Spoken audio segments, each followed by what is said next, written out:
이낙연과 정세균은 역시 그 기회주의자의 발달된 후각으로 조국의 자서전에 찬사를 보냈다고 합니다. 6월 1일부터 조국의 회고록, 자서전, 조국의 시간이 발매됩니다.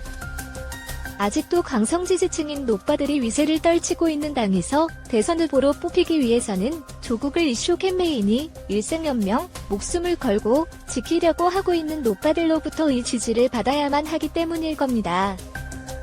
외모부터 볼품이 없는 이낙연은 원래부터 철저하게 기회주의자였기 때문에 그렇다고 치고요. 정세균은 얼굴은 제법 수려한 데가 있는데 눈치 빠른 기회주의적 행동을 보니 역시나 하는 생각이 듭니다. 전라북도 농촌 진안의 촌놈이 서울에 올라와 쌍용가 의 어느 공주 한 명을 어찌어찌 잘 포섭하여 공주의 남자가 되더니 국회의원과 국무총리를 지내고 대권주자에까지 올랐다는 것인데요. 물결표. 진안 촌놈으로 그 특유의 기회주의적 감각으로 크게 출세하여 지금까지 화려한 꽃길을 잘도 걸어오신 것이었나요? 그러니까 지금 올바른 정론을 내질러 조국을 비판할 수 있는 그릇은 전혀 안 되겠지요. 정도령님은.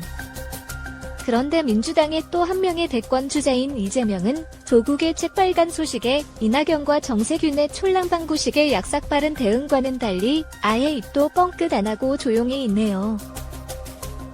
이재명 자기 자신의 자존심을 좀 지키겠다는 건가요? 그러나 그런 것도 아닌 것 같습니다. 어차피 이재명은 여권 대권 후보 중 지지율이 가장 높아 단토집. 타인을 크게 따돌리며 선두에서는 1위를 달리고 있기 때문에 여당 내에서의 대선 후보 결정전은 그리 신경 안 쓰겠다는 입장 같습니다. 그러니 조국 같은 사이비 교수가 책 한 권 냈다고 하여 그에 언급할 필요는 없다고 이재명은 판단한 모양 같습니다. 이재명이 이번에 자칫 조국을 위로하고 칭찬하는 말이라도 한마디 했다간, 만약 그랬다면 올 가을 민주당 대권 후보 결정전에선 아싸리 승리할진 모르지만 조국으로 인해 민심을 크게 잃어 내년 3월 9일 치러지는 아마도 윤석열이 야권의 후보로 나오게 될 대통령 선거에서는 참패하고 말 것이라는 분석이 많습니다. 이재명도 그걸 알고 있기 때문에 여론의 지탄을 받고 있는 조국을 책 한 권 냈다고 해서 격려하고 옹호할 수는 없다는 것입니다. 그런데 이재명이 아무리 재고 빼고 측량하고 작전을 짜고 안간힘을 다해도 이재명은 어차피 대통령이 될 수 없다는 지적도 있습니다. 그에게는 워낙 결격 사유가 많다는 의견들입니다. 똥구멍이 찢어질 정도로 가난하게 태어난 이재명은 공돌이를 하며 노력하여 대학까지 갔다고 하지요. 아마 자신의 운명을 탓하며 세상을 많이 원망도 했을 것입니다. 보통 이런 경우라면 결정론적 운명을 극복한 입지전적 위인의 스토리가 나오기도 합니다만 어려서부터 비정한 사회를 몸으로 체험했기 때문에 무슨 짓을 해서라도 출세를 해야겠다는 출세지향의 괴물의 스토리가 만들어지기도 합니다.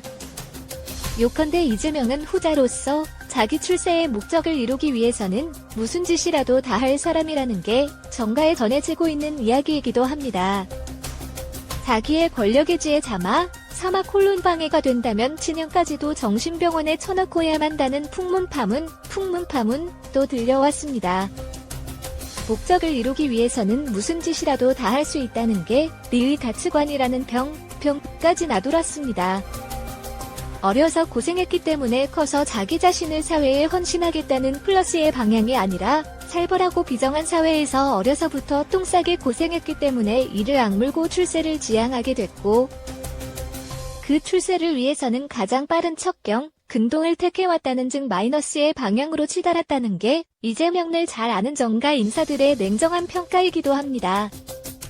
어린 시절 소년 시절에 그리 고생했다면 사회와 인류에 헌신 봉사하는 등 사람이 될 수도 있었는데 일본의 노구치 히데요 야구 영세는 극빈 가정에서 태어나 손수까지 크게 다쳐 불구자가 되었지만 열심히 공부하여 위대한 세균학자가 되었고 그의 생은 오롯이 아프리카의 빈민촌 환자들에게 바쳐졌다. 이재명의 어릴 적 가난을 통해 깨달은 것은 황실주의자가 되어야겠다는 깨달음이었고 그 후 그 길로 매진하지 않았을까라는 비판의 소리가 있었습니다. 이재명의 체구도 적당하고 운발에다가 머리통의 골격도 잘 형성되어 만들어져 있는 미남형인데 깨어있는 뜻있는 사람들로부터는 그 가치관을 인정을 못 받고 있으니 아쉽군요. 차라리 여중고의 사회과 선생이 되었더라면 그 좋은 틀 때문에 여학생들로부터 흠모와 연모를 받을 수도 있는 선생님이 될 수도 있었을 텐데요. 이재명 씨. 피읍 물결표. 이재명은 지금까지 나온 발언으로 보면 그 기울기가 중국에 심하게 기울어 있는 친중 정치인입니다. 그래서 그는 그리 권력의 질을 갖고 출세를 지향해 맹렬히 달려왔다는 이야기입니다. 한국 내 사드 배치에 있어서도 이재명은 중국 편에 서 있었습니다. 문재인 대통령의 정권 내내 중국에 올인하다시피 한 향중일변도, 향중일도 정책으로 잔뜩 질려있는 국민들 앞에 문보다도 더 중국에 가까워질 수 있는 이재명이 대한민국의 컷이라 두 콜론 머리로 등장한다면 그것은 대한민국에 큰 재앙이 되는 것 아닐까요? 안 그런가요? 윤석열은 5월 29일 강릉을 방문하여 권성동 의원을 만났다고 합니다. 그 말은 윤이 대선 후보로 나서면 적극 밀어주겠다는 뜻도 포함되어 있겠지요. 권성동은 정권 교체를 위해 대선 후보로 나서라고 윤석열에게 말했다는군요. 여러분들이 잘 알다시피 윤석열은 지금 정치 기반이 없이 혈혈단신으로 고군분투하고 있습니다.